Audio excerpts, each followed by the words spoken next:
Actually, for the next one, we will activate our screen. So for those of you who are probably not in a good view of the screen, you can move around freely, you know.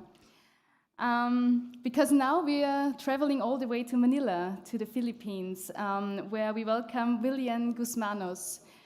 It's 2 a.m. actually. Oh no, now it's 2:30 a.m. in the morning at hers. And she's here with us, and I think this deserves a special applause.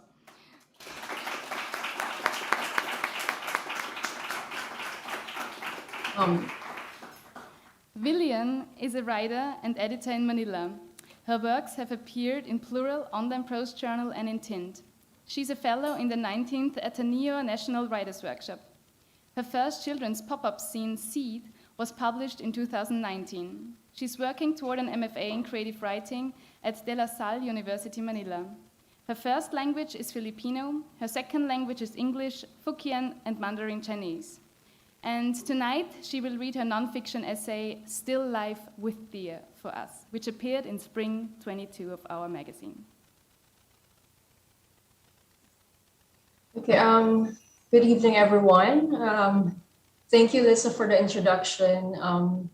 I'm glad and grateful to be here tonight. I'll be reading some excerpts from my creative nonfiction, Still Life with Deer. So I'd like to thank Tint Journal for giving this piece a home in their spring issue this year. So the piece is very personal. So it's my attempt to confront my regrets about the things that I said and did prior to my grandmother's death. So it's a bit heavy stuff. Because you see, my grandmother, who I refer to in this story as Amma, and I didn't really get along very well because I think it's about language barrier, cultural barrier, and we had like a personality clashes, so we weren't able to bridge that gap when she was still alive. I think that's one of my biggest regrets in life. So while I was writing this piece, I was reflecting on regret, like how do we move forward in life when we have so much regret? So I remember one writer who told us that maybe regrets are a good thing, like it's a necessary thing, because regrets teach us how to avoid repeating past mistakes. Yeah, something like that. All right, so here it goes. So I'll just read some parts.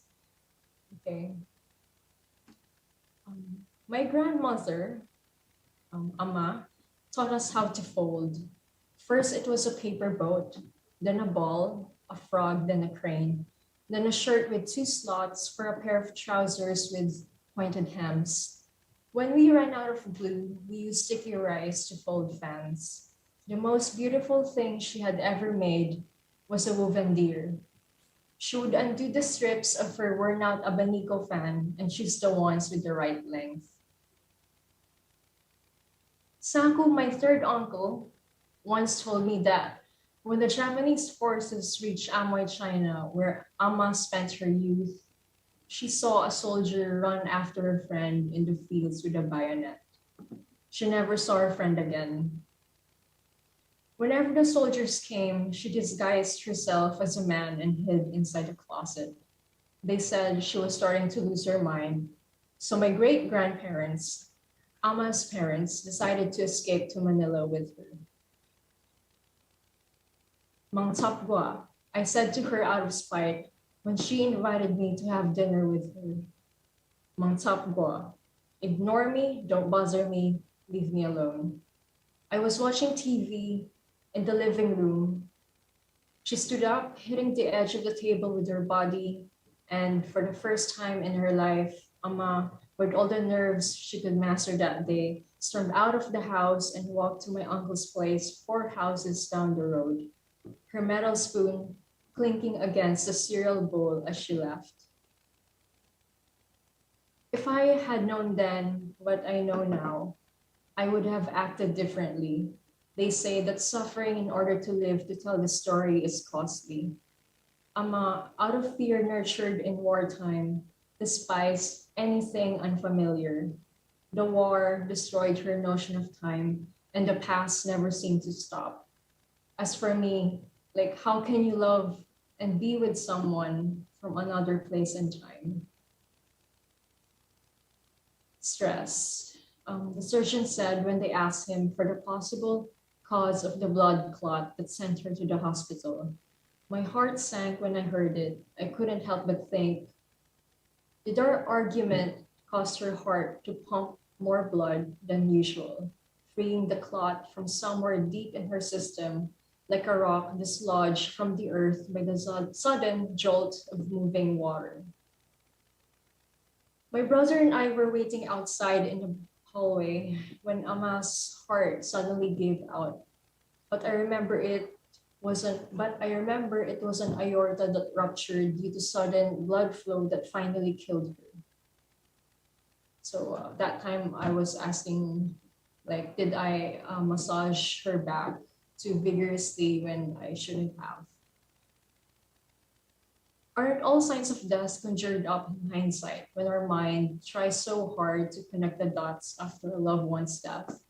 The signs, as people always say, are the unusual things the deceased do before they pass. Ama certainly gave out signs. The signs wouldn't have happened had we not fought.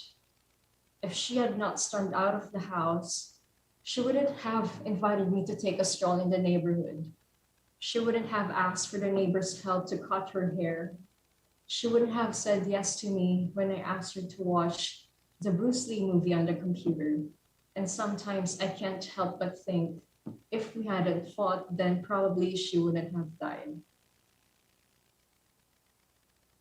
When I was young, on our way home from one of our road trips with Ama, I asked my cousin why the moon was following us. She said it's because it was big and far away.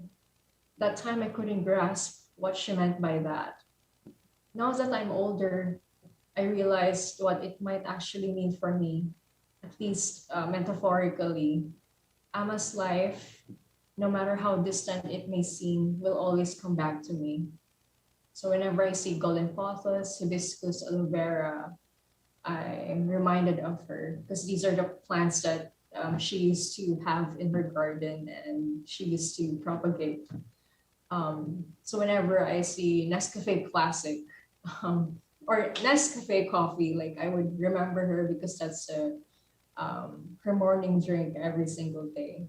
Or whenever I see John Cena, The Rock, Warrior, The Undertaker, I'm not sure if you're familiar, like these are wrestling icons on WrestleMania and WWF because my grandmother, my brother, and I would always watch these wrestlers on TV. So black cats with white bellies. Whenever I see black cats on the streets, like I would remember my grandmother. Or boiled peanuts because we loved eating peanuts while watching wrestling, or dragonflies, or solitaire because she loved solitaire, or origami, or the art of paper folding and paper cutting too. The conch in my little cousin's bedroom, the woven paper deer. So I guess what I was trying to say is that in the art of losing someone, letting go was out of the question. I don't have anything in my hands right now from Ama. Like I don't really have anything. I think we don't even have a picture together. So, but what I do have is a woven deer made from strips of shredded Manila folder. I taught myself how to make it, and strip by strip, I tried to weave them together as I tried to reconstruct Ama in my mind. So if you're interested in reading the full version, the original version, please visit Tint Journal's website. And also please read the other writers' works, amazing works and artworks.